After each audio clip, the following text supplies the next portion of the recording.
A date which will live in infamy.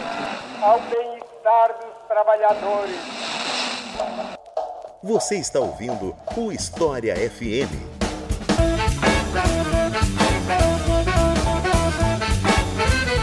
Salve, ouvintes do História FM, bem-vindos a mais um episódio do podcast do Leitor Obriga História.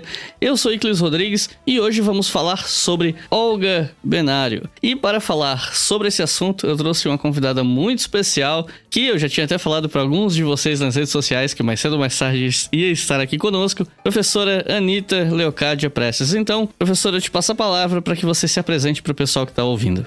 Bom, em função do tema escolhido, né, eu devo dizer que eu sou única filha de Olga Benário Prestes, né, e de Luiz Carlos Prestes. Eu nasci numa prisão em Berlim, né, para onde a minha mãe foi extraditada ainda no governo Vargas, né, em 1936, e ela foi assassinada depois, em 42, numa câmara de gás, e eu fui criada pela minha avó e pela minha tia paternas, né, tia irmã do meu pai e minha avó, minha avó morreu quando eu tinha só 6 anos, então na prática a minha segunda mãe foi a Lígia, irmã mais moça do meu pai, né? Bom, enquanto fui criança, moramos vários anos no México, exilado, depois eu vim para o Brasil, conheci meu pai, que saiu da prisão só em 45, na anistia de 1945, né? Estive em vários exílios, né? Mas, enfim, a partir dos anos 80 eu me dediquei à história, virei historiadora, tenho doutorado em História pela Universidade Federal Fluminense e me dedico principalmente a estudar a história do meu pai, em primeiro lugar, né, Luiz Carlos Prestes, que foi um personagem importante, né, na história brasileira do século passado, do século XX. Os 92 anos que ele viveu, 70, ele participou ativamente da vida política, tanto no Brasil como no exterior. Então, uma longa história que eu levei muitos anos trabalhando, pesquisando, né, como historiadora.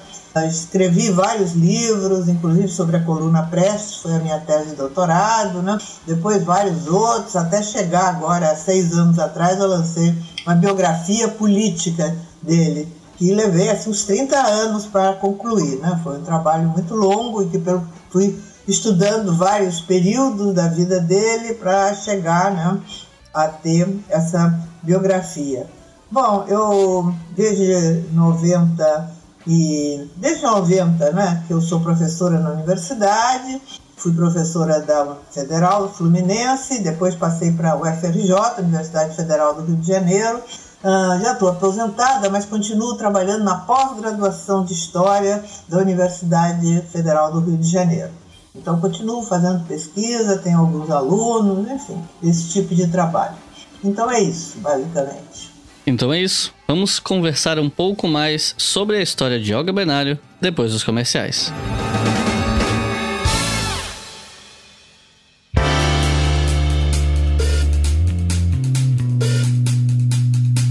Pessoal, eu já falei disso aqui algumas vezes, mas é aquela coisa, né? Sempre tem alguém novo chegando, alguém que não conhecia o História FM e tá conhecendo agora porque viu em algum lugar. Não custa nada avisar que a gente tem o Leitura Obriga História como projeto, né? Uma loja de camisetas na Doppel Store. A Doppel Store, para quem não conhece, é uma loja de camisetas em que a loja como um todo é focada em temática científica. Então você tem camisa, tem vestido, pijama, máscara, várias coisas com temáticas científicas de biologia, química, história, educação e por aí vai. E nós temos uma lojinha lá dentro, né? Nós somos parceiros da Doppel. A gente tem várias estampas com temáticas de ciências humanas, preferencialmente história, né? Porque é a nossa área, né? E a Doppel, ela tem uma política de você comprar várias camisetas e pagar menos. Então, por exemplo, se você quiser juntar os seus amigos para comprar 4 camisetas, vocês só vão pagar 3, e isso vai ajudar no rateio depois dos custos. Ou, se você quiser juntar mais gente, você pode comprar 8 camisetas e pagar só 5. Então você chama os amigos da faculdade, chama um pessoal que também curte camisas com temática de história, etc. Entra lá na nossa loja, você vai entrar em doppelstore.com.br, depois você vai clicar no botão parceiros, que tem lá em cima. E vocês vão encontrar também camisas de outros parceiros da Doppel, como Pirula, Blablalogia, Um Sábado Qualquer, Nunca Vi um Cientista, entre outros. Então corre lá e acessa doppelstore.com.br, porque são camisetas de excelente qualidade e é uma empresa que se preocupa com a divulgação científica, por isso que faz parcerias com divulgadores científicos. A ideia não é só fazer parceria com youtuber gigante, coisa do tipo, é fazer parceria com divulgadores científicos, porque é uma questão de princípio. Então se você coaduna com esses princípios, se é um negócio que você se identifica, corre lá e acessa doppelstore.com.br. Iclis, mas eu não tô afim de comprar camiseta, mas eu gostaria de ajudar o História FM, o Leitura Obriga História, o projeto todo, como é que eu faço? Você pode fazer isso a partir de R$2 por mês em apoia.se/obrigahistoria, que é a nossa campanha de financiamento. E com R$5 por mês vocês podem ouvir os episódios do História FM com antecedência. Aliás, não só do História FM, do Estação Brasil e do Colunas de Hércules, que são outros 2 podcasts que nós produzimos aqui. E os nossos novos apoiadores e apoiadoras são Karina Marcelino, Daniel da Silva, Márcia Gonçalves, André Schroeder, Saulo Barbosa, Daniele Arber, Pedro Tinoco, Francisco Pacheco e Edvar Félix. Muito obrigado, pessoal. Espero que esse episódio e todos os que virão façam valer a pena o seu apoio. E se você quer apoiar, já sabe, apoia.se/obrigahistoria. R$2 por mês no fim do ano dá R$24. R$24 em um ano, para quem obviamente tem uma fonte de renda, né? Que infelizmente muita gente está desempregada nesse momento. Mas para quem tem uma fonte de renda, R$24 por ano é um valor bem baixo. É metade do que uma mensalidade de Netflix de um plano maior, né? Então considere colaborar com a gente. Agora chega de papo e vamos para o episódio.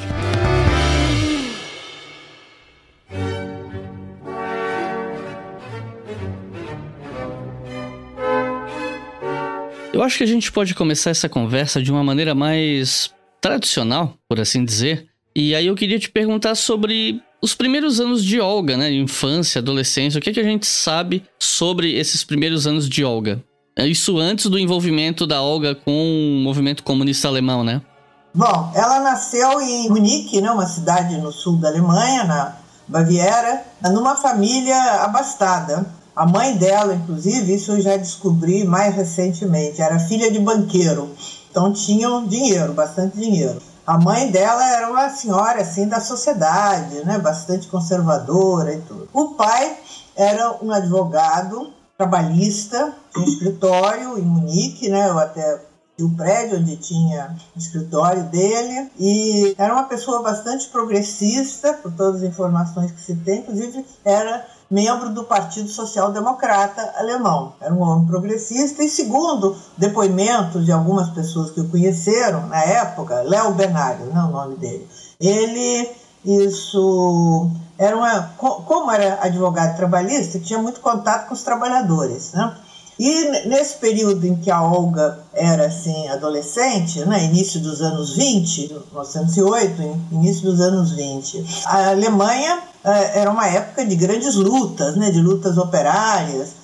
Houve várias revoluções, todas fracassaram, mas enfim, a República de Weimar, né? Em 18 a monarquia caiu, foi uma revolução que também não foi para frente, mas derrubou a monarquia, né?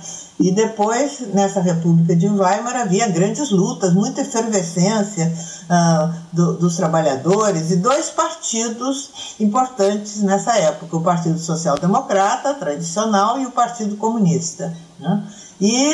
Então, esse meu avô, ele era social-democrata, e o escritório dele, segundo contam, era um lugar de encontro dos trabalhadores, que ele era uma pessoa muito solidária, procurava ajudar, porque era época também de crise muito séria no capitalismo, né?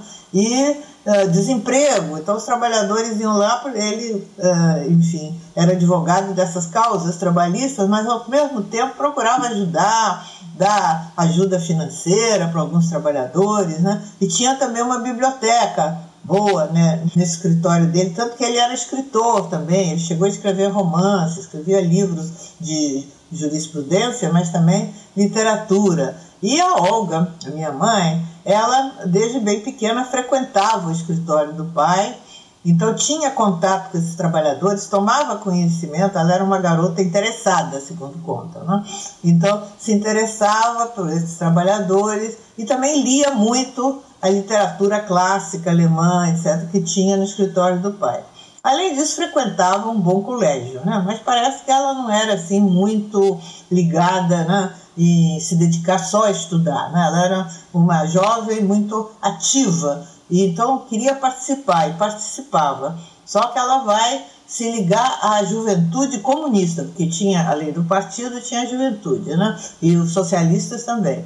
E o pai dela gostaria que ela fosse para os socialistas, mas ela foi para os comunistas. Então participava de passeatas, pichar parede, enfim, toda essa movimentação, né, contra os fascistas, que já naquela época estavam levantando cabeça, né? E a mãe era contra, ela se dava muito mal com a mãe, não se dava com a mãe, porque a mãe era assim reacionária, né? Era uma senhora da sociedade, não aceitava essa participação política dela. Ela chegou a trabalhar numa editora, né? A Olga chegou a trabalhar numa editora, assim, muito jovem, 14, 15 anos, né?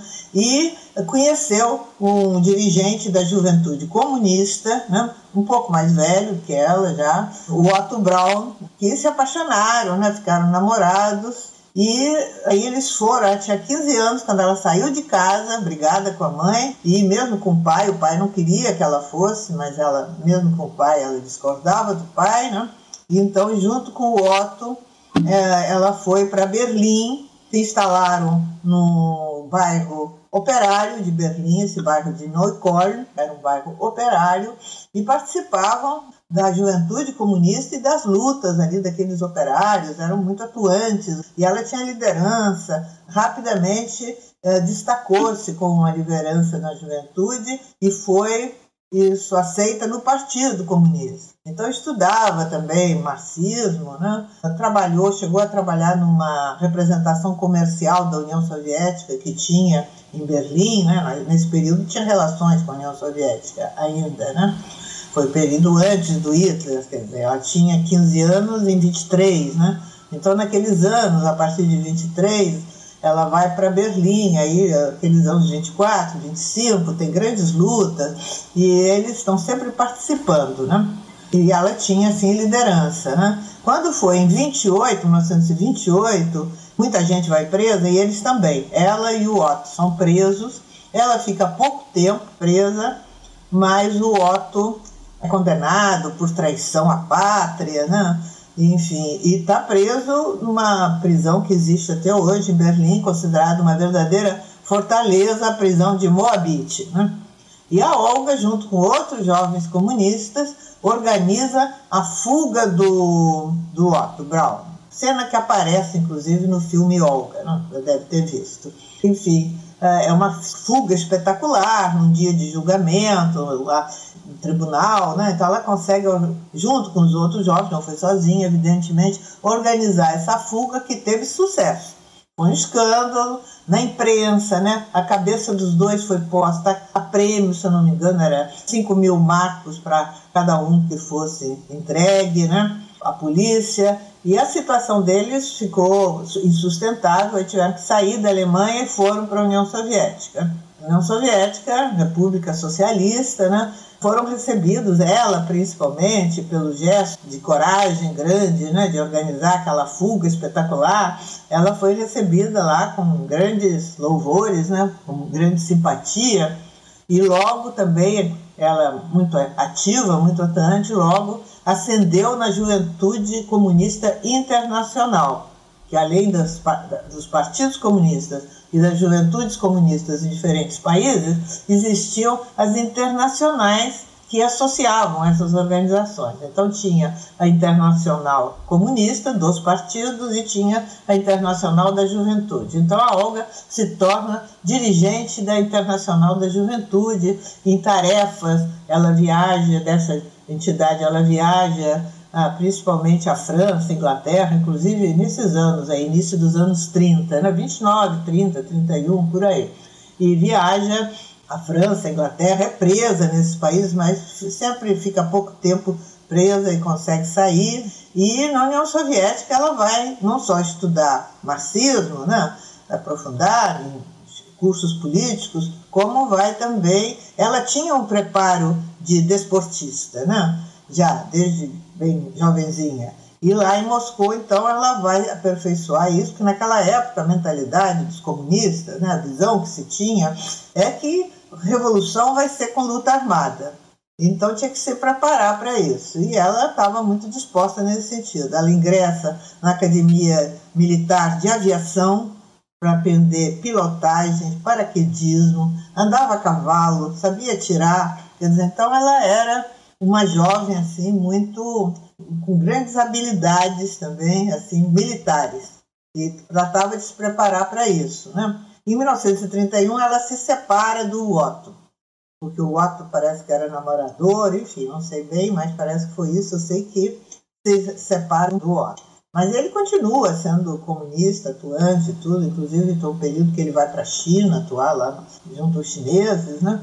E ela, em 1934, quer dizer, ao mesmo tempo, aí tem que dizer, ao mesmo tempo, desde 1931, Luiz Carlos Prestes, que tinha liderado a coluna Prestes aqui no Brasil, aí nos anos 20, e que estava no exílio na Argentina e no Uruguai, não podia voltar ao Brasil, porque tinha prisão preventiva decretada contra ele. Se ele viesse ao Brasil, ele seria preso. Ele vai para a União Soviética e trabalha como engenheiro na União Soviética. Ele era engenheiro militar, aí ele vai trabalhar como engenheiro civil. E, ao mesmo tempo, tem contato com o movimento comunista, né, que Moscou era o centro desse movimento comunista, e também estuda marxismo, né? E havia, naqueles anos de 33, 34, a ascensão do fascismo no mundo era muito grande. Basta dizer que em janeiro de 33, Hitler, né, se torna o chanceler da Alemanha, né, a subida de Hitler ao poder. E Mussolini já estava há muito tempo, desde o início dos anos 20. E no Brasil, desde o final de 32, né, que havia sido criada a Ação Integralista Brasileira, pelo Plínio Salgado, que era um fascismo à brasileira, né? E no Brasil, então, esse perigo fascista tornava-se cada vez maior. E o Prestes queria muito voltar ao Brasil para participar da luta antifascista. Isso nós estamos em 34, final de 34. Então, mas a direção da Internacional, principalmente um dos dirigentes da Internacional, mais ligado assim, aos problemas brasileiros, o Dmitry Manuilsky, que tinha muita admiração pelo Prestes, era amigo do Prestes, por sinal, achava que era muito perigosa a volta dele ao Brasil. Ele tinha que voltar clandestinamente, senão ele seria preso. Ele era considerado desertor do exército e, se voltasse, seria preso. Então, considera que era importante destacar uma pessoa com experiência, de preferência uma mulher, para dar mais cobertura, para o acompanhar. E chama a Olga e pergunta se ela estaria disposta a aceitar essa tarefa, de voltar acompanhando o Prestes, aparentando um casal em lua de mel, mas ao mesmo tempo uma pessoa experiente, até com preparo militar, né, para garantir e cuidar da segurança do Prestes durante a volta e depois já no Brasil. E ela aceita com muito entusiasmo, até ela já conhecia de nome o Prestes, a coluna Prestes já era muito conhecida na época na Europa, né? Então ela tinha uma noção e aceita com entusiasmo. Mas eles não se conheciam pessoalmente, né? Aí vão se conhecer só no último dia daquele ano de 34, quando viajam para o exterior, em direção ao Brasil. Mas a viagem era demorada, era longa, naquela época praticamente não se viajava de avião, né? Depois havia que tomar uma série de cuidados com a segurança. Mas, enfim, eu agora já estou falando de um período que não é mais o período da infância nem dos primeiros anos. E aproveitando que você está falando dessa viagem, antes de chegar na viagem, eu só queria fazer essa pergunta para contextualizar para o pessoal que está ouvindo. O que foi a coluna Prestes? A coluna Prestes faz parte do chamado movimento tenentista. Foi um dos levantes tenentistas, o único que perdurou. Começou no Rio Grande do Sul, levante de oficiais militares, mas a grande maioria não eram oficiais, a grande maioria eram soldados, né? Cabos, soldados, havia civis também, população civil. E o Rio Grande do Sul teve uma participação importante, os chamados federalistas, que era um dos partidos importantes que existia no Rio Grande do Sul. A política do Rio Grande do Sul era meio diferente. Então, a coluna começou, foi um levante armado no Rio Grande do Sul, não vou assim entrar em detalhes, dirigida A figura principal que se destacou foi o Prestes, que era um jovem capitão que servia na cidade de Santo Ângelo, né, e marchou em direção a oeste do Paraná, onde tinham chegado pouco antes. Isso foi no final de 24. No início de 25, eles se encontram com as tropas que haviam se levantado em São Paulo, em julho de 24, em São Paulo, e que não tinham conseguido tomar São Paulo. Quer dizer, ficaram em São Paulo 3 semanas, mas depois a repressão do governo foi muito grande, né? Do exército e das polícias, enfim. Então, os paulistas, dirigidos pelo general Isidoro Dias Lopes, tinham se deslocado para o oeste do Paraná. E ali, então, se deu esse encontro em que os paulistas, inclusive, estavam derrotados, tinham sofrido uma derrota muito séria, mas a coluna Prestes, que vinha do sul, estava vitoriosa, conseguiu convencer uma parte dos paulistas a continuar a luta, e a ideia era atravessar o interior do Brasil, que era muito diferente do que é hoje, né? Não tinha estrada, contatos, as ligações muito difíceis, para atrair para o interior do país as tropas governistas e, com isso, propiciar outros levantes tenentistas nas principais cidades do litoral brasileiro, prevendo tomar forças para marchar sobre o Rio de Janeiro e depor o presidente da República, na época, o Arthur Bernardes, que era considerado, né, um ditador, né? Enfim, lutava-se assim, de forma meio assim, romântica pela liberdade, por o voto secreto, que não existia no Brasil. Era uma coisa assim, meio liberal. Era um programa liberal, viu? Pouco consequente, mas, enfim, houve muito heroísmo. A coluna levou 2 anos e 3 meses, atravessou o Brasil de sul a norte, de leste a oeste, 25 mil quilômetros marcharam, a maior parte a pé, quer dizer, não tinha nem cavalo. Marcharam por esse Brasil afora, não conseguiram que os levantes nas capitais tivessem êxito, foram todos derrotados, não conseguiram receber armas do exterior, que se esperava, também não conseguiram, e afinal não foram derrotados, tanto que a coluna ficou conhecida na época também como coluna invicta. Eles atravessaram ali Goiás e Mato Grosso e se exilaram na Bolívia, sem o governo ter conseguido derrotá-los. Foi muito importante para eles sobreviverem a chamada guerra de movimento, proposta pelo Prestes, que era não enfrentar, na medida em que eles estavam em condições extremamente desfavoráveis em relação às tropas governistas, não tinham armamento, era relativamente pouca gente, nunca chegou a mais de 1.500. Então, a única maneira de sobreviver nessas condições era evitar combates decisivos com as tropas governistas. Para isso, tinha que ter bom conhecimento do terreno, dos movimentos do inimigo, enfim. Eles inovaram muito, foi uma guerra de guerrilhas importante, que ficou, enfim, gravou história no Brasil, né? Marcou história no Brasil e, inclusive, no exterior. Quer dizer, o Prestes foi a principal figura desse movimento, ficou muito conhecido na época e também muito perseguido pelo governo. E aí, voltando para a questão da viagem, como você explicou, Olga e Prestes, eles são enviados como se fossem um casal para poder passar por todos os estágios dessa viagem de forma despercebida. Mas, eventualmente, eles se tornam um casal mesmo, né? Então, eu queria te perguntar, primeiro, como é que foi essa viagem? E, segundo, como eles vêm a se tornar um casal, efetivamente? Bom, essa viagem foi muito complicada, porque primeiro eles saíram de Moscou, de trem, foram à Finlândia, depois tiveram que atravessar aquele mar Báltico ali, né, no norte da Europa, passar pela Dinamarca, pela Holanda, pela França. Tinham que conseguir documentos falsos que fossem convincentes, porque eles estavam com documentos vindos lá de Moscou que não eram muito bem feitos. Afinal, conseguiram isso, alguns contatos que tinham, né, na França, conseguiram documento, enfim, que dava maior segurança. Depois, para chegar no Brasil, era uma boa recomendação que se tivessem passado pelos Estados Unidos. Então, eles vão aos Estados Unidos com aquele passaporte que tinham conseguido. A viagem era de navio, não se fazia de viagem transatlântica assim, de avião ainda, naquela época. Isso é início de 1935, não é? Do ano de 1935. Então era uma viagem longa de navio, né? Sei lá, 15 dias, 20 dias, não sei bem, por aí. As viagens eram longas, às vezes levavam um mês, dependendo da rota, né?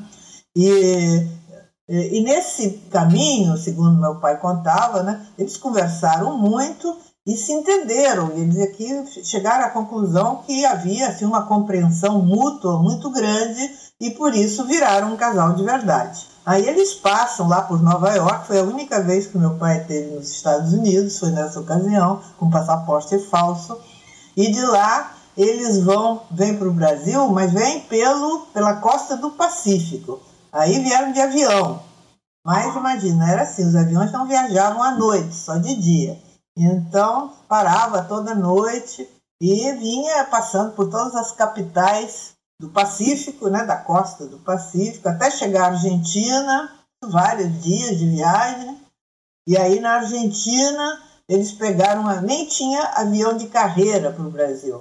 Então era um avião correio, que transportava correio, mas que pegava alguns passageiros. Aí eles pegaram esse avião lá na Argentina e vieram até Santa Catarina, desembarcaram em Santa Catarina.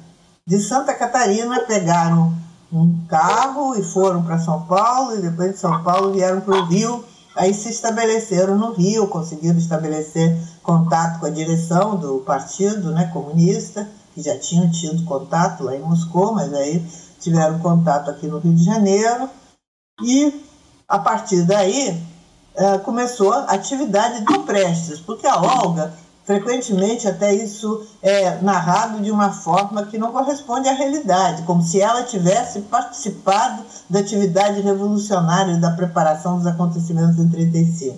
Nada disso, nem ela conhecia o Brasil, estava começando a conhecer, nem sabia português, ela conversava com meu pai em francês, que os dois sabiam bem francês, ela não sabia português, então ela estava estudando, começou a estudar português e começou a tomar conhecimento do país, né? Que por sinal ela ficou maravilhada, segundo meu pai contava, com a natureza tropical, né? Enfim, geralmente todo europeu que chega aqui no Brasil fica encantado, né? E ela também ficou encantada aqui com as praias, né? Com, enfim, a natureza do Brasil, né? A simpatia do povo, do carioca, tudo isso. Mas ela não estava propriamente organizando nem o trabalho da Aliança Nacional Libertadora, que é uma entidade, né, que é criada um pouco antes deles chegarem, em janeiro de 1935, e muito menos da atividade revolucionária de preparação da Revolução. Ela podia ser simpática, apoiar,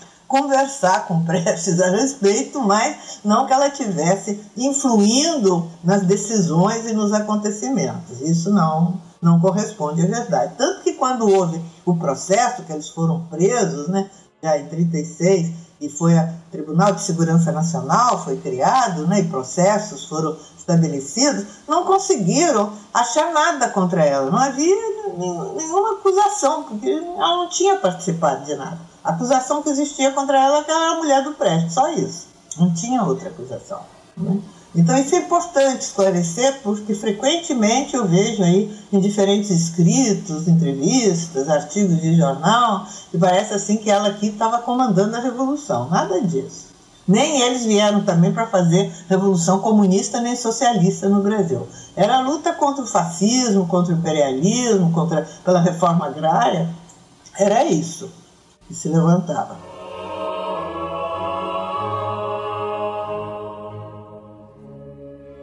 Você está ouvindo o História FM.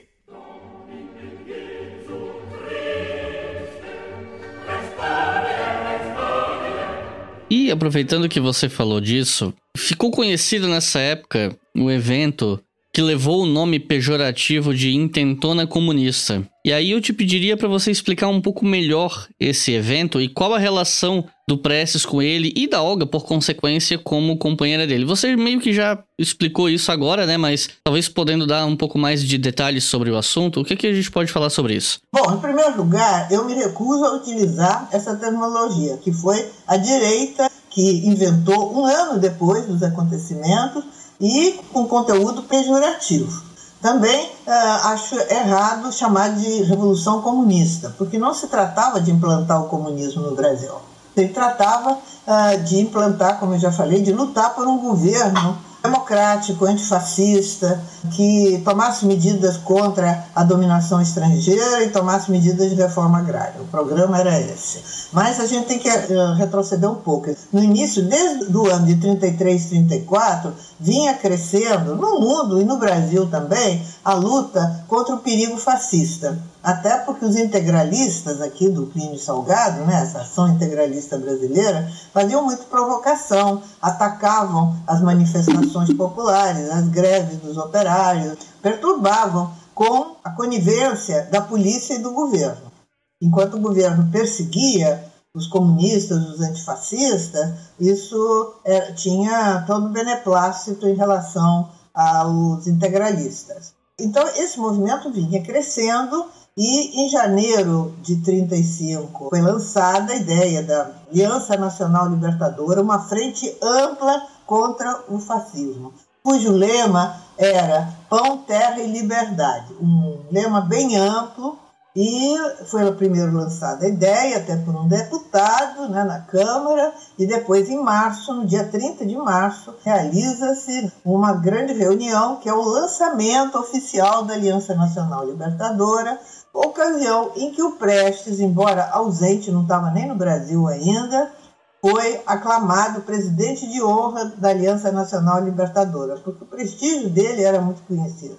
Ele era, assim, o grande nome, né, das lutas populares, era o nome do Prestes, considerado o Cavaleiro da Esperança. Depois da coluna Prestes, ele ficou conhecido como o Cavaleiro da Esperança. Então, é criada essa aliança, que é um movimento de frente ampla, muito amplo, porque participavam, não foram os comunistas que criaram, surgiu de um movimento aí da sociedade civil, dos comunistas passaram a participar, no início nem faziam parte, mas tinha socialistas, tinha lideranças sindicais, tinha movimento estudantil, tinha associação de mulheres. É um período em que surgem muitas organizações populares e grande parte delas militares, tinha muitos militares também, principalmente, mais jovens militares, se associam nessa entidade. Essa entidade cresce muito a partir de março, abril, e chega a ter registrado nas suas fileiras cerca de 100 mil aderentes, afora as pessoas que participam dos comícios, dos atos públicos, né? Então existiam núcleos da Aliança Nacional Libertadora pelo país inteiro. Foi uma movimentação muito importante. E justamente porque ela estava crescendo muito, e os comunistas tinham uma influência grande através do Prestes, né? Quer dizer, o prestígio do Prestes, que ele volta ao Brasil, chega ao Brasil em abril. Mas ele não pode aparecer, porque senão ele seria preso. Então ele fica clandestino. E ninguém sabe ao certo se o Prestes está no Brasil ou não está. Isso é uma especulação, assim, que ninguém sabe ao certo que ele está clandestino, ele não aparece. Mas documentos dele, cartas, manifestos, né, são distribuídos, são divulgados, supostamente até vindos do exterior. Tem uma carta famosa que consta como se fosse de Barcelona, mas não, era daqui do Rio de Janeiro mesmo, né, mas foi anunciada como carta de Barcelona, justamente para despistar da polícia, né? E esse movimento, estou dizendo, vai crescendo. E, ao mesmo tempo, é cometido um erro muito grave, em primeiro lugar, pelos comunistas, pelo Prestes também, que estava fora do Brasil há muito tempo, né? Desde 27 que ele tinha saído do Brasil, e mesmo nos últimos anos da coluna, ele estava embrenhado lá no mato, né? Sabendo pouco do movimento político aqui na cidade. Não tinha o sistema de comunicações que temos hoje. Não tinha nem rádio. Lá no interior não tinha nem rádio. Então, era muito precário tudo. Então ele também não conhecia muito bem a situação por aqui, e havia uma ideia de que no Brasil existia uma situação revolucionária e era possível, através da Aliança Nacional Libertadora, congregando todas aquelas pessoas que estavam entusiasmadas nos comícios da Aliança Nacional Libertadora, derrubar o governo Vargas e estabelecer um governo democrático, não comunista, mas um governo assim, progressista democrático. Uma visão errada, que depois viu-se que isso era um erro político grande. Não existia essa situação revolucionária. Não havia condições de derrubar Getúlio Vargas, enfim, através desse movimento. Mas o discurso tornou-se cada vez mais radical, Aí, em julho de 1935, Vargas proíbe a Aliança Nacional Libertadora, é posta fora da lei, ela passa a atuar clandestinamente, o que já não é a mesma coisa, né? Muita perseguição, porque era perseguição por parte dos integralistas e também por parte do governo, da polícia. Um período em que Filinto Miller, aquele famigerado chefe de polícia, que vai ficar famoso depois como torturador, né? Ele é nomeado chefe de polícia pelo Getúlio, em 1933 ele tinha sido nomeado. Então ele está com tudo nessa época, muita violência policial. Então a repressão já vem vindo e se torna mais forte a partir de julho, quando a aliança é fechada. Os setores mais vacilantes se afastam e quem realmente fica mais à frente da Aliança Nacional Libertadora são os comunistas, os membros do Partido Comunista. E com essa ideia, essa visão, que hoje a gente sabe que é errônea, mas na época entusiasmava muita gente, de partir para a tomada do poder, para a derrubada de Getúlio, né? Se intensifica, né, esses preparativos e, embora a orientação geral fosse de não precipitar os acontecimentos se precipitam. E aí, nos últimos dias de novembro de 1935, acontecem levantes em 3 cidades. Primeiro em Natal, no Rio Grande do Norte, depois em Recife e depois no Rio de Janeiro. E esses levantes são rapidamente desmontados, derrotados, né? E aí começa realmente uma repressão muito violenta. Aí é criado o Tribunal de Segurança Nacional, né? São criadas várias entidades repressoras, né? E o governo vai perseguir não só os comunistas, como todos os setores, assim, os chamados aliancistas, o pessoal que participou da aliança, né? com muita violência. E vão sendo presos, muita gente, as lideranças vão sendo presas, o próprio secretário-geral do Partido Comunista é preso. Preciso que se diga que o Prestes não era dirigente do partido, porque muita gente pensa que ele era dirigente do partido, não era. Ele voltou como membro do partido, ele foi aceito no Partido Comunista lá em Moscou em setembro de 1934. Então ele era recém-ingresso na direção do partido, mas era uma liderança de grande prestígio. E ele só vai ser levado para a direção do partido já na véspera do levante, aqui do Rio de Janeiro. Fora disso, ele não era da direção. Então ele tinha que ouvir o secretário-geral do partido, tinha, enfim, uma representação da Internacional Comunista, que também estava aqui no Rio de Janeiro. Enfim, era um sistema meio complicado de direção desse movimento, e o fato é que cometeram um erro muito grande, né, de precipitar um levante armado. Acabou sendo um levante principalmente militar e sem condições, né, rapidamente derrotado. A repressão se estende, né, e em 5 de março de 1936, o Prestes e a Olga são presos, mas muita gente já tinha sido presa antes, né? Falando nessa prisão, minha próxima pergunta era justamente sobre isso. Na cadeia, ela descobriu que estava grávida de você. E pouco tempo depois veio a possibilidade dela ser deportada para a Alemanha. Olga era judia, mas, logicamente, comunista. E nesses primeiros anos de repressão nazista, os comunistas eram o foco da perseguição. Foram os primeiros a ser presos nos campos de concentração. Então tinha todo um clima político extremamente desfavorável que fazia com que essa deportação fosse muito perigosa para ela. Então, eu queria te perguntar quais os esforços que foram feitos para impedir que Olga fosse deportada? Isso, quer dizer, não surgiu logo, né? Eles foram presos em março e só lá em junho é que começou-se a falar nessa deportação. E como eu já queria dizer aqui hoje, né? Não havia nenhuma prova contra ela. Não havia nenhuma prova, mas inclusive não se sabe, a própria polícia aqui, nos primeiros momentos, não sabia quem ela era, porque ela em nenhum momento disse o verdadeiro nome dela. Ela dizia que era Maria Prestes, esposa do Prestes. Ela não, isso declinava nem sequer a nacionalidade dela. Mas desconfiaram logo que fosse alemã, né? E porque ela já falava um pouco de português nessa altura dos acontecimentos, falava francês também, né? Isso desconfiaram, e o Filinto Miller, através da foto e impressões digitais, né, mandou para a Alemanha Nessa época, o governo do Getúlio estava com ótimas relações com o governo de Hitler, havia uma aproximação muito grande, inclusive troca de experiências policiais entre os dois países.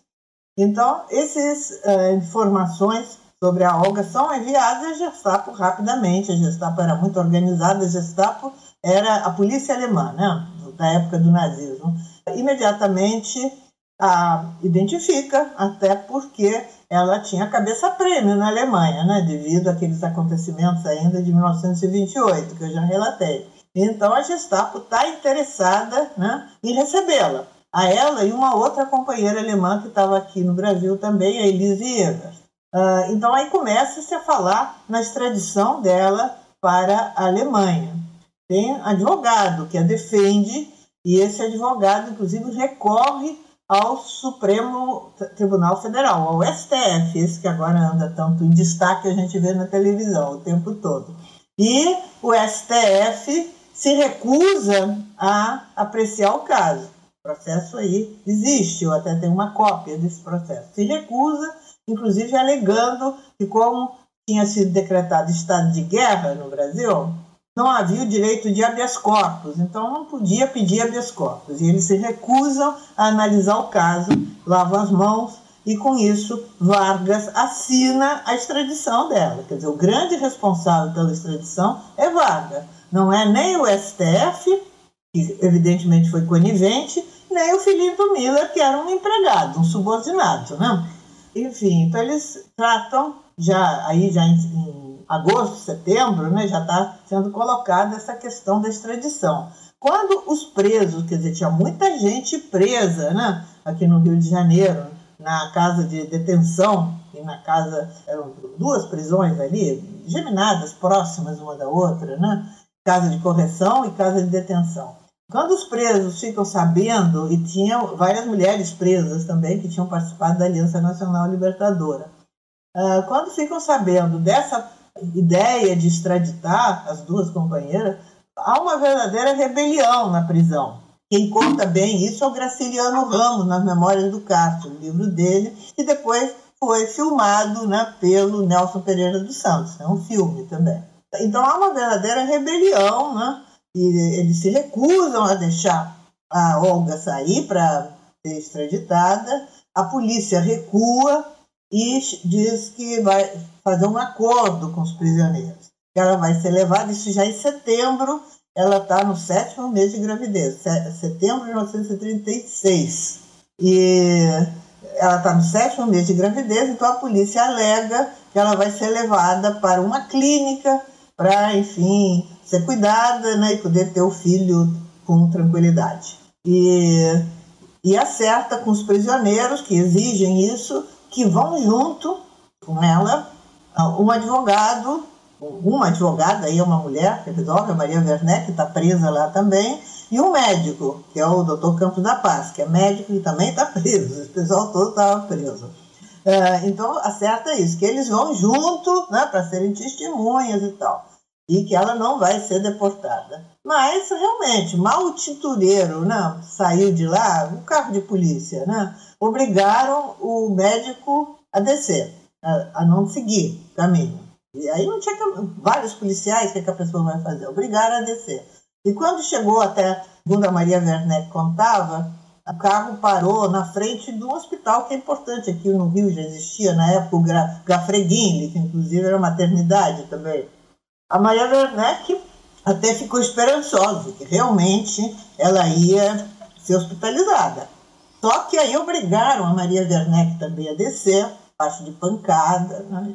Não houve protesto, remover-se, ela teve que descer, que voltar, e aí levaram a Olga, e a Elisa já tinha sido levada para o navio cargueiro alemão que estava atracado aqui no porto do Rio de Janeiro, o chamado La Corunha, que era um navio cargueiro.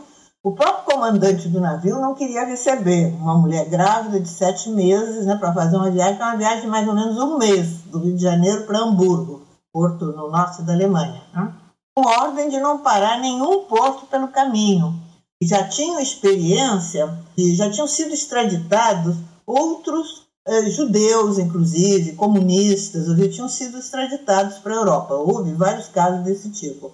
E não sei se 2 ou 3 navios desses que paravam nos portos da Espanha, era a Espanha republicana na época ainda, antes do Franco, ou nos portos da França, os portuários se dispunham a tirar esses prisioneiros dos navios. E tinham feito isso com vários prisioneiros já. Então, as autoridades, tanto aqui as brasileiras como lá a da Alemanha nazista, tinham preocupação de não deixar isso acontecer. Então, o comandante do navio tinha ordem expressa de não parar por nenhum porto pelo caminho e ir direto para Hamburgo. Inclusive, eu estive pesquisando os arquivos, agora mais recentemente foram abertos, da Gestapo, dessa polícia alemã. Aí tem, inclusive, os telegramas, né, que as autoridades, a polícia alemã mandava para o comandante, que essa viagem demorada, né, 1 mês, insistindo nisso, que não podia parar pelo caminho, fosse direto para Hamburgo. Existem esses telegramas e o comandante teve que cumprir ordem, né, não tinha discussão. Em condições muito precárias, porque era um navio cargueiro, né, enfim, muito desconfortável, né? Mas, enfim, chegaram, você vê, elas saíram daqui no dia 23 de setembro, só foram chegar em Hamburgo no dia 18 de outubro, quer dizer, praticamente 1 mês de viagem. Muito pesada essa viagem, muito pesada. Em Hamburgo tinha um aparato militar para receber impressionante, que ninguém conseguia nem chegar perto, nem ver coisa nenhuma. Que nesse meio tempo, naquele ano de 36, tinha sido criado na Europa chamado Comitê Prestes, dirigido pela minha avó, a Leocádia Prestes, mãe do meu pai, né, avó paterna, que estava acompanhando meu pai lá em Moscou, né, desde 31, junto com as filhas também. E aí, logo que meu pai é preso, não estavam nem sabendo da Olga, né, porque era tudo secreto, clandestino, eles não sabiam nem que o Prestes estava casado, nem quem era, não sabiam nada disso, que ele não podia também escrever informando. Então, essa campanha começa em Paris, a minha avó vai para Paris, junto com a filha mais moça, né, a Lígia, e para dirigir essa campanha em solidariedade aos presos políticos no Brasil. E o nome mais importante era o nome do Prestes, que já era muito conhecido na Europa na época. Aí elas participam de grandes atos públicos na Espanha, na França, vão à Inglaterra também, vários países da Europa. Quer dizer, essa campanha Prestes, ela cresce muito nesses meses. E quando se sabe da extradição da Olga e da Elisa, essas 2 companheiras, aí a campanha se estende a elas, né, também. Então a campanha se amplia muito e quando conseguem saber a data que vai chegar esse navio em Hamburgo, esse Comitê Prestes envia um advogado francês, né, vai a Hamburgo para tentar ter contato, saber alguma coisa, ver o que podia fazer. Mas o advogado não conseguiu nem chegar perto, nem ver coisa nenhuma, era impossível, porque era um esquema militar, assim como se estivesse desembarcando um exército, sabe? E as 2 foram imediatamente levadas para Berlim. A minha mãe para essa prisão de mulheres que tinha na rua Barbenstrasse, em Berlim, e a Elise para um outro setor lá da polícia, estavam separadas também. Então, nessa prisão é que eu vou nascer 2 meses depois. Quer dizer, 1 mês depois que ela chegou em outubro, né, eu fui nascer em novembro. Então, era uma prisão de mulheres, evidentemente não era tão ruim como o campo de concentração, mas era também uma prisão de condições difíceis. A saúde dela não ficou bem, né? Não estava bem, enfim. Mas eu nasci com saúde, felizmente, né? E ela se recuperou. E tinha, você vê, tanto não era campo de concentração, era uma prisão que tinha até uma enfermaria. Eu nasci na enfermaria da prisão. Tinha médico, quer dizer, de qualquer maneira, ainda tinha alguma coisa de positivo, né? Depois ela vai para campo de concentração, aí é outra barra. E sobre o contexto do teu nascimento, como é que foi o processo para te trazer para o Brasil depois desse período de amamentação e etc? O que se sabe sobre você ter sido retirada, né, dos braços de Olga e quanto tempo levou para ela saber o seu paradeiro, etc? Como é que foi esse processo? Pois é, aí essa campanha Prestes, dirigida pela minha avó, né, Quando sabe, inclusive, que a Olga está chegando, e além do mais está grávida, a campanha se estende também à criança que estava para nascer, né? Você veja que a Olga ficou inteiramente incomunicável, não podia escrever, não podia receber visita, enfim, não tinha a menor condição. A minha avó, até com delegações de senhoras que participavam da campanha, senhoras belgas, senhoras inglesas, ela foi várias vezes à Alemanha tentar, né, algum contato, mas era praticamente impossível, não conseguia, sempre diziam que não podia, que ela estava incomunicável. O fato é que a família, essa minha avó e a minha tia, só foram saber do meu nascimento quando eu já tinha 3 meses. Antes disso, não se sabia, imaginava-se, né, que devia ter nascido a criança, mas ninguém tinha notícia, porque a Gestapo também não dava informação. E a campanha prosseguia. A gente examinando hoje os arquivos lá da Gestapo, é interessante a quantidade de telegramas, mensagens, cartas que vinham de diversos países da Europa, dos Estados Unidos, inclusive de países latino-americanos, exigindo libertação, exigindo melhores condições, direito de se corresponder, viu? Enfim, era uma pressão muito grande sobre a Gestapo e inclusive diretamente sobre o Hitler, mensagens mandadas diretamente ao Hitler, ao chefe do sistema prisional, que era o Göring, né? Enfim, era uma pressão muito grande. E a minha avó, com a Lígia, com a filha, né, ela vai, depois de 2 meses, mais ou menos, início já de 37, elas vão à Cruz Vermelha Internacional, que ficava na Suíça, né, se eu não me engano, em Genebra, para ver se a Cruz Vermelha podia fazer alguma coisa. E realmente, através da Cruz Vermelha, afinal, elas recebem a primeira carta da Olga. Eu já tinha 3 meses, 4 meses, imagina, março de 37, eu já estava com quase 4 meses. Aí que elas ficam sabendo que tinha nascido, que era uma menina, que a Olga tinha posto o nome de Anita Leocádia, enfim, tomaram conhecimento da situação.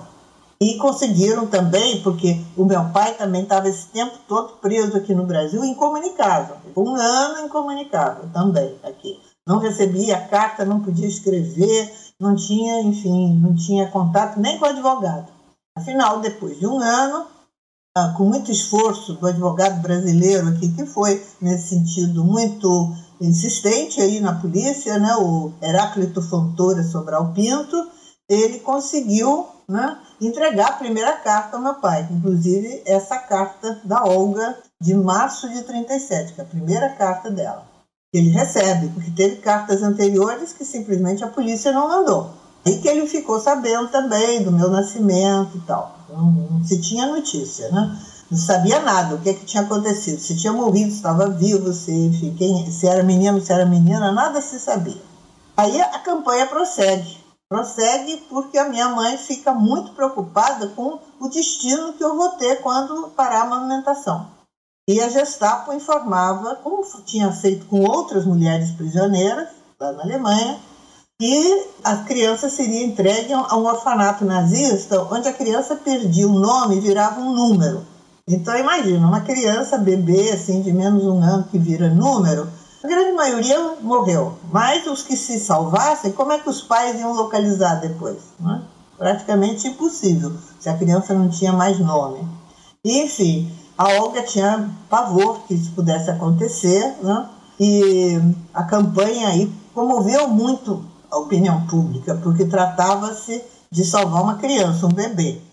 A Olga era uma comunista conhecida, inclusive a Gestapo dizia isso claramente. Quer dizer, o problema que a Gestapo dizia na Olga não era tanto nem de ser judia. O grande problema era que ela era uma comunista, dirigente comunista considerada do Comintern, né, da Internacional Comunista, mulher de uma liderança como Prestes.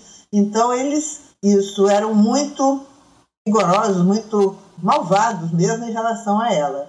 A situação dela só podia piorar. Né? Mas a Gestapo, a gente agora, nesses últimos documentos que eu consegui ver, né, que foram abertos nos últimos anos, é interessante que a preocupação que eles tinham com a opinião pública mundial, porque a opinião pública mundial martelava lá insistentemente, sabe?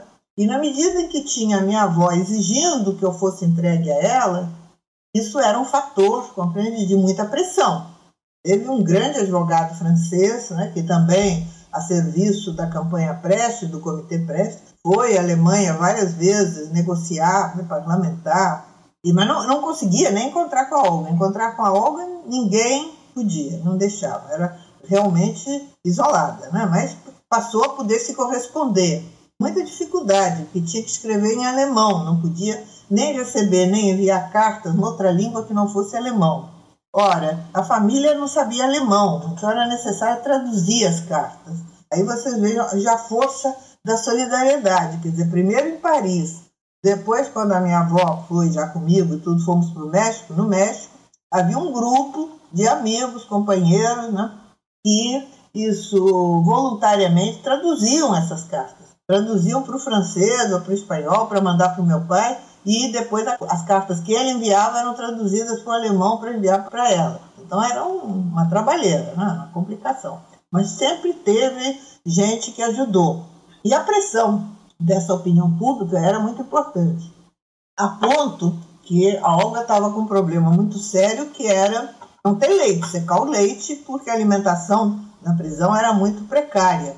Aí a campanha, né, pressionando, conseguiu que lhe mandasse alimentos para ela. Então a minha avó e a minha tia mandavam de Paris, né, custava caro, mas também era patrocinado por essa campanha, pelo Comitê Prestes. Um pacote de 20 quilos de 15 em 15 dias era mandado, no fundamental chegava com alimentos assim de fácil preparo, né, que não precisa fazer grandes cozimentos, né, e com isso ela conseguiu ter leite, né, e amamentar. E é interessante que a Gestapo, preocupada com essa repercussão internacional, decidiu que assim que eu fosse desmamada e fosse entregue, essa avó que estava querendo tanto me receber, né, mas que eu tinha que sair em bom estado. Então é interessante a quantidade de documentos que tem aí no arquivo da Gestapo, mostrando a preocupação da criança ser bem tratada, ser bem alimentada, quando saísse com inspeção médica para ver se estava tudo em ordem, para, como ele dizia, a imprensa marrom lá fora não falar mal da Gestapo, não falar mal do Terceiro Reich. Então isso aí me favoreceu, né? E realmente com 14 meses eu fui entregue à minha avó e à minha tia. Elas foram acompanhadas por 2 advogados, um advogado francês e um advogado alemão, que era antifascista e colaborava com o francês. Então, nessas condições, elas conseguiram, né, que eu fosse entregue. Mas, vocês vejam, a Olga não pôde saber. A minha avó pediu que, por favor, pelo menos, ela visse que eu estava sendo entregue à avó. Não precisava falar nada, só ver. Eles disseram que ela estava pedindo o impossível, de maneira nenhuma. Então, para a minha mãe foi muito pesado, porque ela não sabia para onde eu estava indo. Assim que chegamos em Paris, ainda a minha tia contava, até tem um depoimento dela nesse sentido, né, o sufoco que foi esse dia, quando elas saíram comigo da prisão. Porque a Gestapo relutava em reconhecer a família do meu pai, porque não tinha documento oficial de casamento. Isso era um pretexto, né? Então, com isso, eu saí me deram um passaporte que eu tenho guardado ainda aí, que eu só era Anita Benário, não tinha nem o Leocádia nem o Prestes. Então isso era uma preocupação para a Lígia, para minha tia e para minha avó, porque estavam com uma criança e elas não tinham como provar que era delas, né? Uma documentação que não tinha nada a ver com elas. E disse que eu saí de manhã da prisão e elas tiveram que esperar até de noite para pegar o trem para Paris. Então disse que foram horas de muita aflição, porque o tempo todo no hotel tinha polícia do lado de fora, depois na estação de estrada de ferro, polícia rondando, polícia paisana. Mas, assim, dava muita preocupação, elas estavam com muito medo que aquilo fosse uma cilada e eu fosse sequestrada. Mas não foi, felizmente não foi, e foi muita aflição para elas, com certeza, horas de muita aflição, né? Afinal, que se viajava de trem naquela época, né? Então, hoje em dia na Europa ainda se viaja muito de trem. Então fomos de trem para Paris. Aí assim que a minha avó chegou em Paris, ela mandou um telegrama para minha mãe, dizendo que eu tinha chegado bem, né? Que eu tinha com ela. Mas a polícia demorou a entregar esse telegrama. Então você vê que era muita maldade, né? demorou. E depois, pelo arquivo aí da Gestapo, que eu andei pesquisando agora, mais recentemente, inclusive eu publiquei, né, um livro, Olga, uma comunista nos arquivos da Gestapo, aí pela editora Boitempo, baseada nesse arquivo da Gestapo que foi disponibilizado na internet agora, recentemente, a partir de 2015. Então, tem muitos documentos interessantes e eu aproveitei essa documentação para fazer esse livro, né? Que é uma espécie de complemento ao livro do Fernando Moraes, que é uma biografia, né? Esse meu não é propriamente uma biografia, é mais um complemento baseado nessa documentação. E é interessante essa documentação porque a Gestapo ela escreve tudo, eles eram muito detalhistas, né? Alemão, eles são detalhistas. E eles, inclusive, depõem contra eles, porque eles estão relatando, né, tudo que eles estão fazendo. E uma das coisas que consta lá é que de maneira nenhuma ela podia saber, a Olga podia saber, que eu ia ser entregue à minha avó. Não podia saber nem podia ver, porque existia o risco, segundo a Gestapo, dela mandar alguma mensagem secreta escondida na roupa da criança. Então ela não podia saber qual era o meu destino. Veja que coisa, né? Que maldade. Então, para ela deve ter sido realmente uma ansiedade, uma preocupação muito grande até ela receber esse telegrama da Leocádia e saber que eu estava sã e salva com a avó.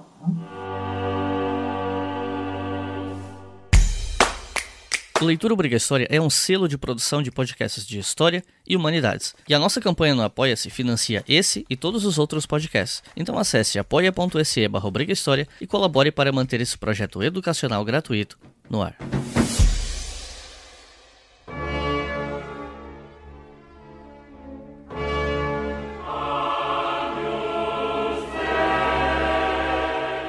E em 1938, a Olga foi transferida para o campo de concentração de Lichtenburg e em 1939 para Ravensbrück, que era um campo de concentração feminino, até tem um livro sobre ele que foi publicado em português e tudo mais. E aí eu queria ouvir de você sobre o que se sabe a respeito do tempo em que Olga esteve nesses campos de concentração, isso antes da execução dela, né? Bom, como você falou, logo depois que eu saí da prisão, quer dizer, eu saí em janeiro de 38, quando foi logo depois, em fevereiro, ela foi mandada para esse campo de Lichtenburg, que era um campo assim meio improvisado. Tinha sido uma fortaleza, ainda medieval, onde tinham se abrigado as tropas de Napoleão, imagina. Depois tinha sido utilizada durante a Primeira Guerra Mundial. As condições não deviam ser nada aceitáveis, né? Mas, enfim, ela foi para lá e lá ficou, junto com outras companheiras e tal, durante um ano, né?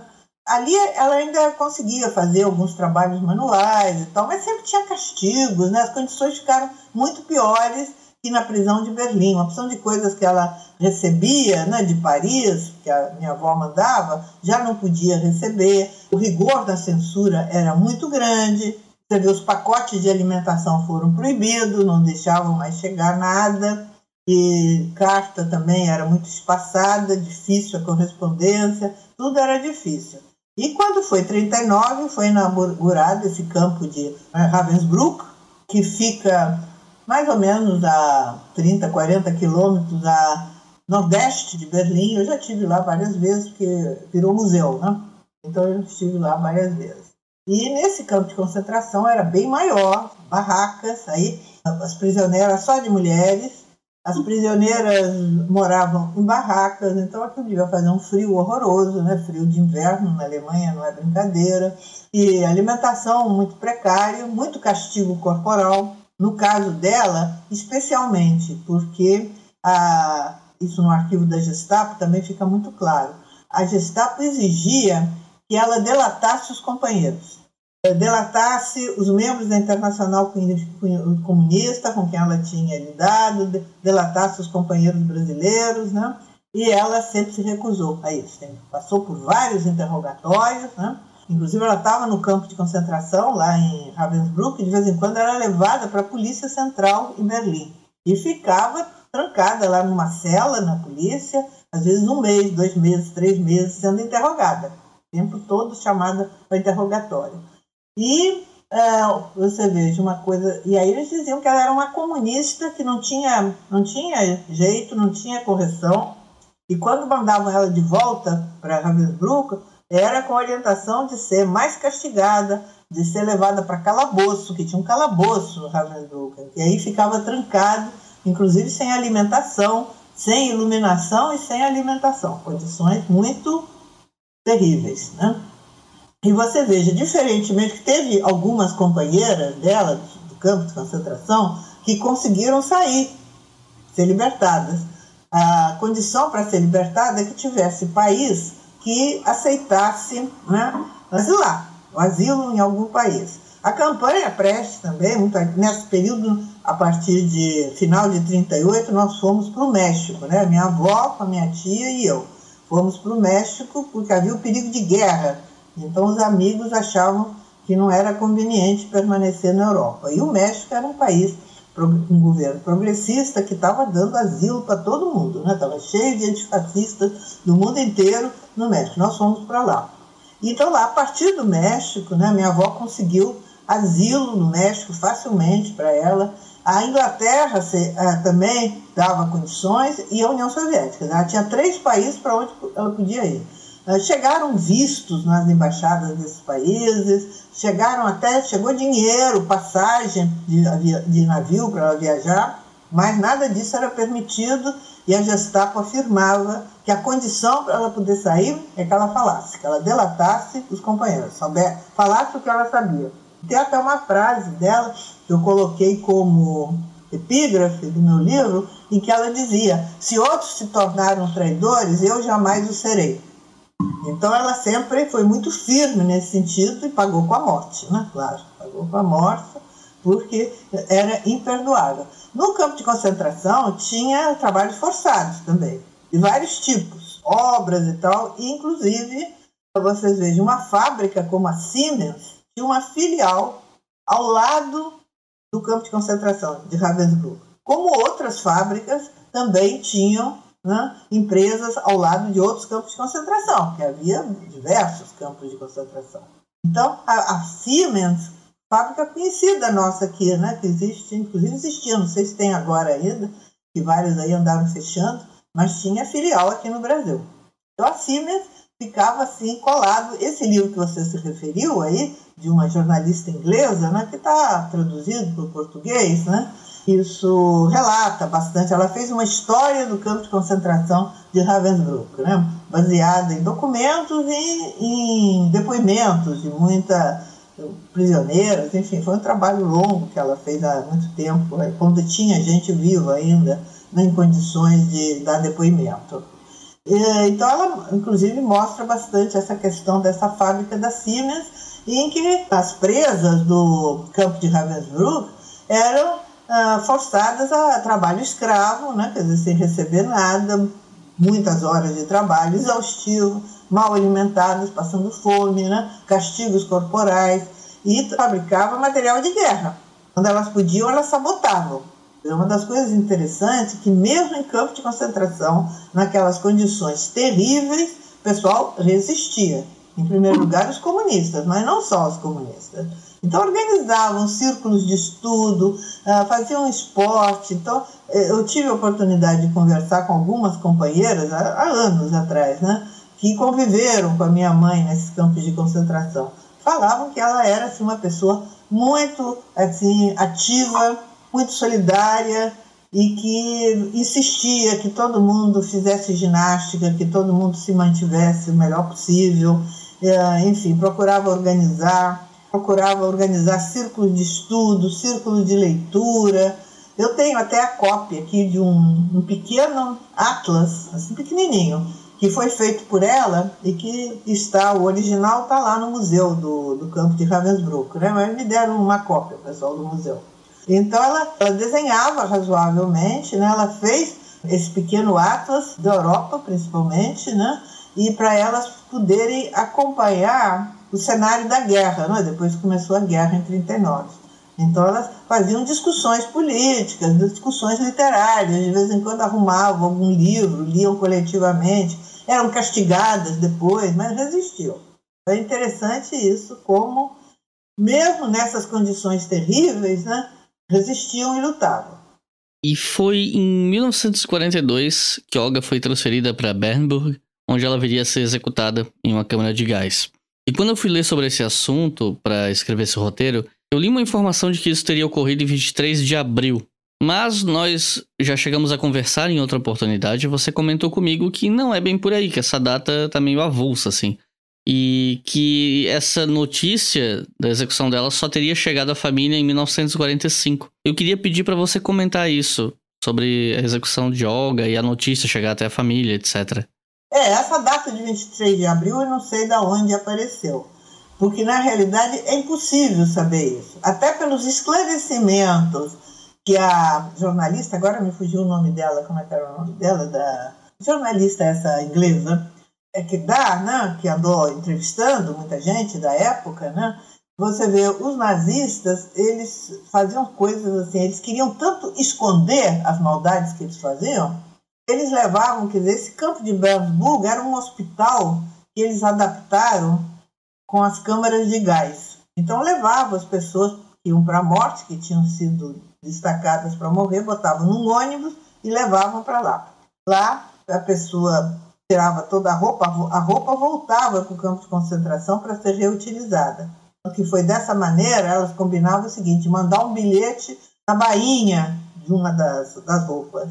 E aí alguma companheira, no caso eu tinha uma companheira que eu até conheci, depois que sobreviveu, recebeu esse bilhete, né? Porque aí elas iam pegar essas roupas e ver, né, a mensagem que podia ter. Então levavam para esse Ravensbrück, lá morriam na câmara de gás e depois eram incineradas no crematório que tinha ao lado, né? Nesse período era assim. Depois, em Ravensbrück, construíram câmara de gás também.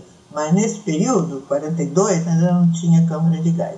E o que é que faziam também, essa jornalista relata isso. Eles não queriam que a data verdadeira, e muito menos o assassinato, transpirasse, nem para as famílias.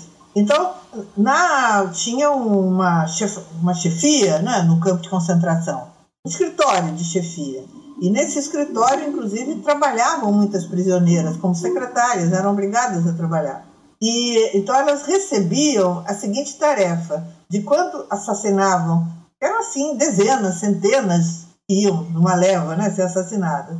Aí essas que estavam trabalhando na administração, elas tinham que pegar a ficha de cada uma dessas prisioneiras, inventar uma doença, teriam morrido de uma determinada doença, e inventar uma data da morte, para ir mandar informação para a família. E ainda ofereciam para a família se queria receber as cinzas. E eles mandavam, imagina, cinzas de quê? As cinzas eram todas misturadas, né, num crematório que queimavam logo centenas de corpos de uma vez. E isso era feito de forma assim organizada. Então a data que consta na ficha da Olga é dia 30 de abril, mas você não pode ter essa data é inventada, com certeza. É como também inventaram uma doença lá, nem me lembro qual. Inventavam sempre algum tipo de doença, que a pessoa morreu de doença, e aí foi enterrada na data tal, né? Foi cremada, enterrada, e se a família quisesse. A grande parte eram famílias ali na Alemanha. Então a coisa era desse jeito. No nosso caso aí, quer dizer, não se tinha, quer dizer, também era muito fechado o nazismo, nada transpirava. Então meu pai, preso aqui no Brasil até 45, né, ele é libertado com a anistia de abril de 45.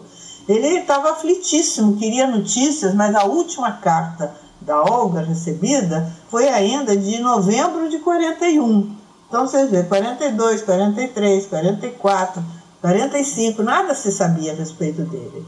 E ele, na correspondência dele, ele pedia muito, a minha avó já tinha morrido em 43, que a Lígia fez de tudo para descobrir alguma coisa, não se conseguia saber nada do que se passava na Alemanha. Tinha amigos também na Argentina que procuravam saber, né, através de conhecidos, mas não, era trancado às 7 chaves, não se sabia do que se passava na Alemanha. Então só se veio a saber quando o exército soviético tomou Ravensbrück. Ravensbrück foi libertado pelo exército soviético. Aí teve muita gente que se salvou ainda, né? Não morreu todo mundo. Muitas mulheres se salvaram. E aí foi que ele ficou sabendo que ela tinha sido assassinada, né? Aí foi que um jornalista de uma dessas agências internacionais ficou sabendo e trouxe o telegrama com a notícia para o meu pai. Isso já, imagina, em julho de 45. Só aí que ficou sabendo. Porque imaginava-se, mas como muitos se salvaram, né, havia esperança, quem sabe se ela se salvou. Ela era uma mulher forte, assim, desportista, né? Então havia a esperança, né, de que ela pudesse se salvar, mas não teve condição. E por fim eu queria conversar contigo sobre o legado da figura de Olga, porque ela foi bastante rememorada na antiga Alemanha Oriental e já se escreveram livros sobre ela, como aquele do Fernando Moraes, que você citou, entre outros, e se fez um filme aqui no Brasil, bem conhecido também, onde a Camila Morgado interpretou a Olga. Então eu queria saber a sua opinião sobre as principais obras em torno dela e do filme. O primeiro livro, né, que saiu sobre ela foi de uma escritora alemã, Ruth Werner, eu até conheci atualmente, ela morreu, que foi contemporânea da minha mãe naquele movimento lá em Berlim, na juventude. Ela também era mais ou menos da idade da minha mãe, elas participaram daquelas lutas da juventude, né, que eu falei, da juventude operária, né? Então ela conheceu bastante a Olga nesse período. Era comunista também, atuante, né? Mas depois, quer dizer, quando ela escreveu o livro, ela tinha muito pouca informação sobre o Brasil. O livro saiu aí no início dos anos 60, né? Então, sobre o Brasil, ela conhecia muito pouco. Ela mesma disse que foi uma biografia romanceada. Mas é um livro interessante, está traduzido para o português, publicado no Brasil, né? E foi publicado em outros países também, na Espanha, acho que na França também. É um livro interessante, mas assim, meio romanceada, né? Depois veio o livro do Fernando Moraes, que aí realmente Fernando Moraes já foi em outra época, foi no início dos anos 80, ele fez uma pesquisa bastante cuidadosa, não só aqui nos arquivos, né, do Tribunal de Segurança Nacional, como entrevistou muita gente, entrevistou meu pai, entrevistou aqui a nós, a minha tia, né? Eu não tinha outras informações a dar, não sei, essas conhecidas aí pela minha tia, pelo meu pai, né? E entrevistou outras pessoas, por exemplo, como essa Maria Werneck, que eu já falei aqui, que teve presa, algumas companheiras que tiveram presas com a Olga, né? E ele pesquisou em arquivos internacionais, nos Estados Unidos, na Inglaterra, em Israel, na própria Alemanha, né? Foi à Alemanha e entrevistou naquela época, aí, início dos anos 80, ainda tinha gente viva que tinha conhecido a Olga. Então ele entrevistou muita gente e a biografia dele é bastante fiel. Tem alguns exageros, algumas coisas que não foram bem assim, né? Mas, enfim, no fundamental, né, o meu pai mesmo achava a biografia boa, né? E agora, mais recentemente, 4 anos atrás, 4 anos atrás, eu publiquei esse livro que eu já me referi aqui, que está baseado nessa documentação nova que apareceu com a abertura desse arquivo da Gestapo, né? Na Alemanha, com a queda do muro, né, com a queda do socialismo na Alemanha, realmente houve toda uma tentativa de esquecer, digamos assim, entre aspas, né, a vida não só da Olga, como de outros lutadores, de outros revolucionários. Na época da Alemanha Democrática, tinha uma lista enorme aqui de instituições, ruas, escolas, com o nome dela. Ela era muito homenageada. Com a queda do muro, isso acabou, mas existe um movimento antifascista na Alemanha, tanto que eu já fui 3 vezes à Alemanha, não, 2 vezes à Alemanha, depois disso, convidada por entidades antifascistas, democráticas, né, que faz um trabalho de resgate da memória, né, de lutadores, inclusive da minha mãe. Em Berlim tem uma entidade chamada, uma galeria Olga Benário, em que tem lá todo painéis com a biografia dela, né, e fazem atividades, né, não só lembrando a Olga, como outros antifascistas democratas do mundo inteiro. Tem esse movimento de colocar uma pedra de tropeço na calçada, né? Esse é um movimento que existe na Europa e na Alemanha em especial. Então, quando eu estive lá, a última vez que eu estive lá foi em 2008, que era o centenário de nascimento da Olga. E em Berlim, com a participação dessa galeria, né, foi colocada uma pedra de tropeço com o nome dela na frente do prédio onde ela morou, nesse bairro de Neukölln.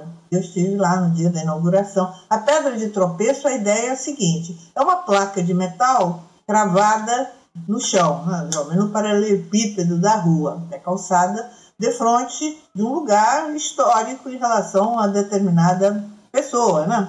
E geralmente tem o nome da pessoa, data de nascimento, de morte, e pode ter alguma outra referência. É uma coisa pequena.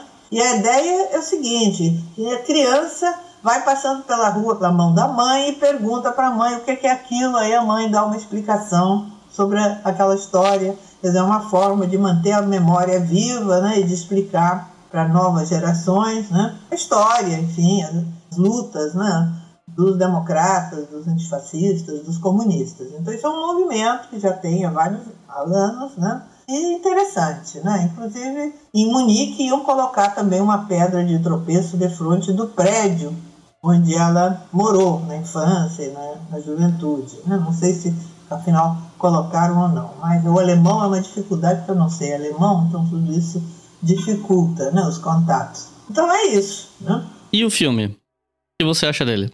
O filme é um filme bonito, né, bem feito, emociona muitas pessoas, mas o filme acabou ficando muito superficial, né? Alguns aspectos importantes não foram abordados no filme. Por exemplo, a campanha Prestes passou muito ligeiro, né? Embora contasse com a participação da Fernanda Montenegro, que realmente é uma grande artista e representou bem o papel da Leocádia, mas foi muito rápido, muito curto, né? Não deu oportunidade de explicar melhor o que estava acontecendo. Ficou muito individualizado, né? Aquela cena da minha entrega na prisão, parece que foi assim: a avó e a tia foi lá e me apanhou. Não mostra que aquilo foi resultado de uma grande campanha, de muita luta, que elas não foram sozinhas. Se elas tivessem ido sozinhas, elas não tinham armado coisa nenhuma, né? Então acaba ficando uma coisa assim muito individual. Por sinal, o Monjardim, né, o diretor do filme, na época, isso foi em 2004 que o filme foi lançado, me lembro. Foi o lançamento, inclusive, com a minha tia ainda. Ele falou o seguinte, que ele não estava interessado nem em história, nem política, nem no Prestes. Ele estava interessado em retratar uma história de amor que ele achou muito bonita. E ponto, foi isso que ele fez. O filme é bonito, a Camila Morgado trabalha bem, com certeza. E o final do filme também eu acho assim, muito derrotista, porque o filme termina a morte, né? Campo de concentração, lá, câmara de gás, é isso, termina assim. O livro do Fernando Moraes, que o filme, teoricamente, está baseado no livro, comprou os direitos do livro, inclusive. O livro do Fernando Moraes termina com a vitória sobre o fascismo. O comício do Pacaembu, com o Prestes sendo ovacionado no comício. Então é diferente, né? Mostra que houve toda aquela luta, todo aquele sofrimento, mas não foi em vão. O nazismo, o nazifascismo foi derrotado. O filme, eu acho que é uma mensagem muito negativa, né? Mas é emocionante, né? A história em si é emocionante, então as pessoas choram muito, se emocionam. E teve esse papel positivo de resgatar essa história, né? De trazer... Muita gente viu o filme, então a história ficou mais conhecida, de denunciar o papel do Vargas, que o Vargas foi responsável, né, por essa... Foi um crime, meu pai sempre dizia isso, que isso foi um crime, foi uma forma de torturá-lo psicologicamente, na medida que ele não foi torturado fisicamente, porque isso teria uma péssima repercussão no cenário internacional, né? Ele era uma figura conhecida, prestigiada, então... Se o governo brasileiro permitisse torturá-lo, como torturou outros, né, barbaramente, isso teria uma repercussão muito negativa internacionalmente. Então ele dizia isso, que foi a forma de torturá-lo, foi a extradição da Olga.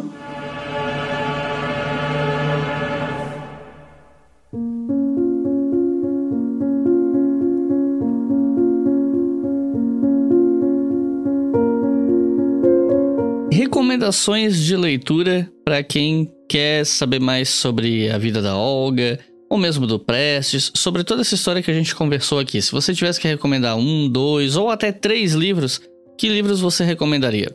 Eu recomendaria o Olga, do Fernando Moraes, né? Que hoje em dia existe, inclusive, uma edição de bolso, mais barata, da Companhia das Letras, né? Recomendaria o meu livro, que é um livro fininho, pela Boitempo, né? Olga Benário Prestes, uma comunista nos arquivos da Gestapo. E recomendaria a minha biografia do Prestes, né? Que também foi publicada pela Boitempo, pela editora Boitempo. Luiz Carlos Prestes, um comunista brasileiro. Certo, então, Anitta, alguma consideração final para o pessoal que está ouvindo o podcast? Eu acho importante resgatar a história, né, de revolucionários, de lutadores que lutaram por um mundo mais justo, contra o fascismo, pela democracia, né? A Olga é um exemplo disso, tem muitos outros, tem o Prestes e tem muitos outros. Então, eu acho que é importante conhecer essa história, difundir, divulgar, né, discutir. É um exemplo para os jovens, inclusive um exemplo de resistência, que a gente não pode entregar os pontos, tem que resistir, né? Tem que lutar, tem que resistir, por mais difícil que seja. É isso. Então é isso. Muito obrigado a quem ouviu até o final. Não se esqueçam que o História FM é financiado pela nossa campanha no Apoia-se. Com R$5 por mês você pode ouvir o História FM com antecedência, mas com R$2 por mês você já financia todos os podcasts produzidos pelo Leitura Obriga História. Então é isso. Muito obrigado e até a próxima.